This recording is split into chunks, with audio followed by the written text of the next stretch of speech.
Okay, so I wanted to talk about how we were coaching this last weekend and how the team behaved and how everyone came to the coach boat and how we got our coaching in between races. Because how we do that's actually very important. We can't just, well, here, let me show you what we did this weekend.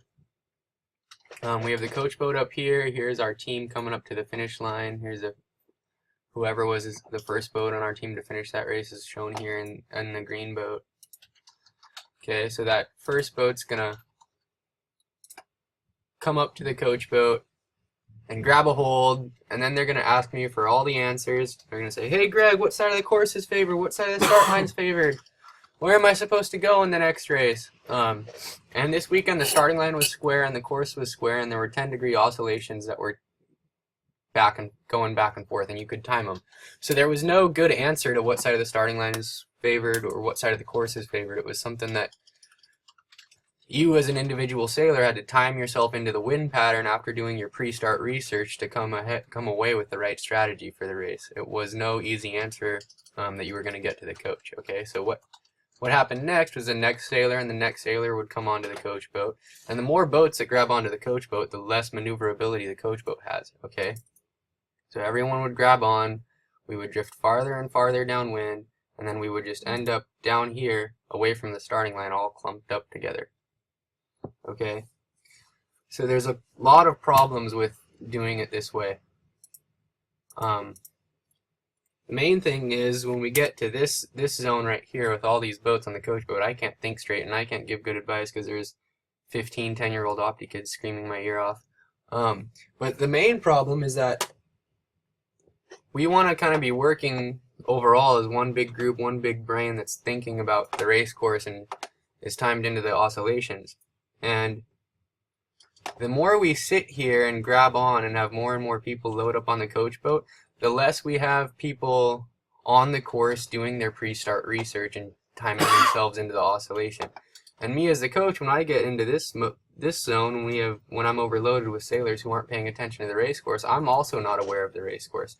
So we need to be as aware of the race course and as aware of the oscillations as we possibly can. So while you're racing, while you're tacking upwind, you are usually aware of what phase you're in, if you're in a right phase or a left phase, because you'll lose 5 or 10 boats if you're on the wrong tack. So you're automatically aware of it while you're racing. In between races, if you're not paying attention to what the wind is doing and what the race committee is doing and what the course is doing, it's really, really easy to get out of phase and out of tune. And if you're all stacked up like this, asking me for all their answers, what we're not doing is our pre-start research and gathering the information about what needs to be done before the race. Okay, so here's a better example of what should happen.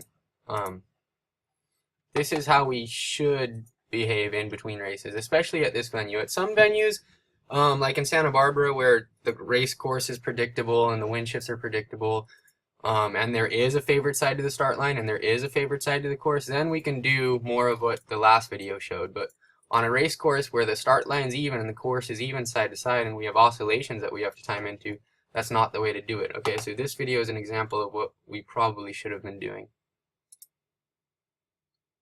Okay, so the first boat comes up to the coach boat and he gives me information, right? He tells me what's going on, because honestly from the coach boat it's kind of hard to tell the perspective, and it's hard to, I don't have as good of an idea of what went on in the race as the people who actually sailed in the race. Okay, so at this point this boat should come up and they should give me information. Okay, I'm not going to give this boat one single piece of information at this point. This boat's going to come up, they're going to tell me how their race went, they're going to tell me what they thought was working, they're going to tell me what they thought didn't work, and they're going to give me information that I can use to give them feedback later on. Okay, and that's what every single boat should do. They should come up, check in with the coach, give me information, tell me how your race went, tell me what did work, tell me what didn't work, and then you need to sail off. You need to leave. That should take half a second. That should take less than 30 seconds. Okay, you give me an update on how your race went, you give me information that I can use to give you guys better feedback, and then you leave the coach boat and you go do your pre-start research. You go check the starting line, you sail upwind, you do all of those things.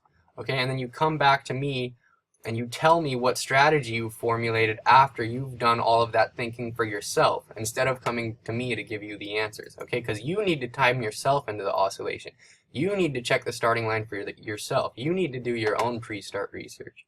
Okay, So then the boat, okay, then this guy comes around, he sails upwind, he's going upwind, kind of tuning into the course. That was a weird maneuver. Okay, he's going to check the starting line, okay, give the starting line a check, then sail upwind off the pin end, which is another good way to check the starting line. Cruises over here and tacks upwind off of the boat, checks the starting line this way, okay. And I think he's going to come back to the pin end and check the starting line at the pin end again, okay. Then check the starting line again, so we're checking the starting line multiple times. Then you come back to me, you tell me what strategy you formulated based off of all the information you just collected while you did that, and then you go and you're straight into the starting box ready to race again. Okay, so this is how the team should behave in between races. All right, let's maybe see what another boat did. So let's see what the blue guy did. Okay, blue guy comes and checks in with the coach boat. Says, "Hi Greg, this is how my race went. I found out all these things. This worked, this didn't work." Okay, and I'm gonna be, "Thank you for the information. I'll think about it. Go check the course and tell me what else you can learn. What is the pre-start information going into this next race? What's changed? What's different?" Okay, and he's like, "Okay, I'm gonna go upwind off the pin end and take a look at what that looks like. How's the start line look there? Couple of practice tacks. Sail over to the boat end, sail upwind off the boat end, see what that looks like. How's that approach look? Maybe we're gonna notice at this point that sure, the start line's square, but I felt a lot more pressure coming off the line at the pin end, and it feels a lot lighter over here at the boat end." Okay, that's some kind of stuff that me sitting over here checking the line for you guys, I might miss stuff like that. So you need to do, and you need to get in the habit of collecting all your own quality information before the start on your own. Okay, you need to formulate your own tactics and your own strategy and think for yourself. Okay, so we're gonna see how did that upwind look. Come over here, check the starting line again, and then come talk to me. Okay, Greg, this is the information I've gathered. This is the strategy that I think will work based on what happened last race and the information that I've gathered before the start on this race.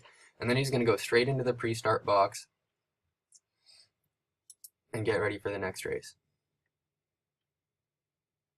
Here's a video of the first start in the regatta this weekend. So this is Will Fuchs and Taft Buckley here. We're in sequence, okay? You've got like 4 minutes or less to go to the starting line. And where are these guys? They're sailing upwind above the starting line. And why are they doing that? They're trying to time into the oscillations and figure out what phase the wind is in, okay? So they're taking a look at the starting line, they're taking a look at the fleet, and they're going upwind, getting in phase before the start, okay? So many people on our team probably already have a strategy set in stone in their head. I'm going to start at the boat and tack out right, okay? But that strategy doesn't make any sense if the wind's going to go left at 2 minutes to the start, okay, or at 1 minute to start. So what we see here is these guys are up here doing as much research as they can, collecting as much information as they can about what the course is going to do throughout the whole starting sequence, okay. Now the other thing I like about hanging out above the start line and doing this research and check this perspective, here's the guy who was winning after the first day. Is up here. The other thing that I really like about this is that when you're sailing downwind to the starting line, when we're starting to run out of time and getting time to start, you have a very, very good perspective to see the fleet from. Okay, you can see how the fleet's behaving. You're not in a cluster, you're not in a group, so you have a better vantage point to see the open spots on the starting line. Okay, you can see the line sag. You could maybe see this giant hole here, or you could see that there's a line bulge here, where if you're in the middle of this, stuck in it, it's very, very hard for you to tell and get a good, accurate perspective of what's actually going on, okay? So that pre-start research is really, really important. Even inside of the starting sequence, okay? Your strategy can be changing even inside of the starting sequence. But the guys who are timed into that first shift. So your goal is to win the favored side and hit the first shift. The only way you do that is to know the first shift is coming, and the only way you know that is to know what phase you're in through the whole starting sequence. And there's a really good chance that what phase you're in is going to change throughout the starting sequence. You might be in a right phase at 4 minutes and a left phase at 2 minutes, okay? You're only going to notice that kind of stuff if you're going upwind and checking the line throughout the whole sequence for yourself. If you're relying on a coach to give you all the answers, you're going to end up lost in the middle of the pack.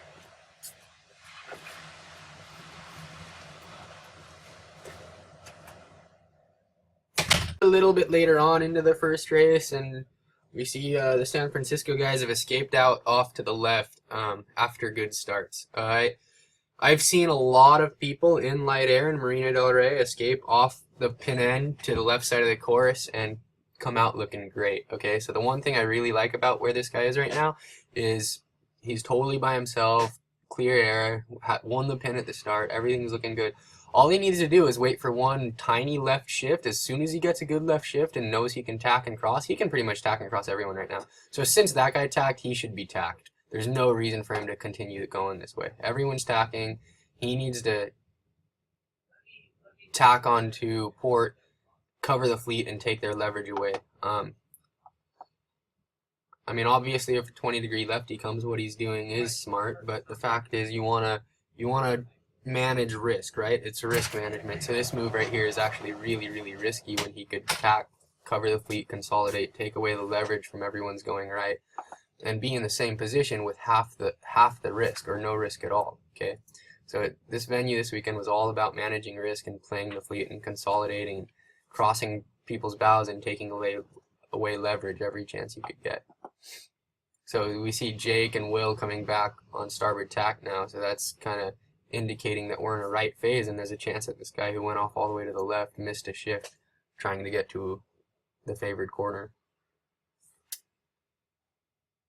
Middle pin would be a good thing to do in that case too. Middle is risky because it's hard to tell how close you are to the line, and the boat end and pin end are risky because they're the ends of the start line. They're going to be crowded with a lot of competition. So I wonder how many people on your team actually went and checked the start line a couple times for themselves after the sequence started. A diagram of what a typical opti starting line might look like with a big fleet. Okay, you've got a lot of line sag because it's really difficult to tell how close to the line somebody might be.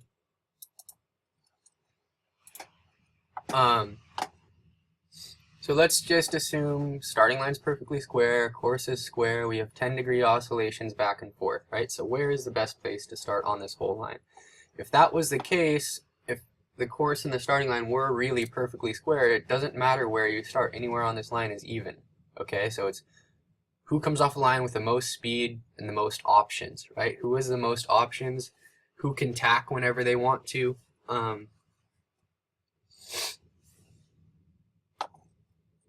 And who took the least amount of risk to get to where they are, right? So all these guys who are fighting for the pin here, this is where Jake and Will and the San Francisco guys are setting up. So a lot of good sailors were setting up over here fighting for this pin end. And that's because that's a very powerful place to start in Marina del Rey. But the problem is the extra risk associated with the pin end of the starting line and all this competitive group of boats, right? Same thing happens at the boat end. Everyone likes starting the boat and winning the boat because that's also a really, really powerful move, right? So there's a good chance that if you got this start right here, you'd be stoked, right? That would be awesome. Problem is this guy just hit the boat end of the starting line and now has to do a circle because he had this guy here and all these other guys fighting for space with him, right? So this is a lot of risk. This is a lot of risk, okay? Now you'd say, you take a look at this line sag here, a huge, huge, huge line sag, and you say, this is a giant opportunity, right? This is a huge opportunity for me to just go and start right here and take off and be golden, right? Look at that boat's gold too. So that is true. That is a perfect opportunity, and you can exploit the line sag and take off 100,000 miles ahead of everyone else. The problem is what's more likely to happen is you're going to end up where this guy is, okay? Where he's like, there's line sag, I know there's line sag, so all these guys aren't on the line, so I'm going to push my boat a boat length farther up than everybody else around me, assuming this guy wasn't there to start, right? And he doesn't see this guy. So on a starting line this large, this guy's probably looking at both ends and thinking he's a lot closer than he really is, just because the natural human error that people make when they're judging a starting line like that. That's why line sag exists in the first place, right? So he beats the guys next to him, but he's still actually literally third or fourth row from the starting line if he were at the end of the starting line. So the guys here can tack and cross, the guys who had a good start, right? If there's a left phase and all the people who started closer to the line than him at the pin tack and cross, even though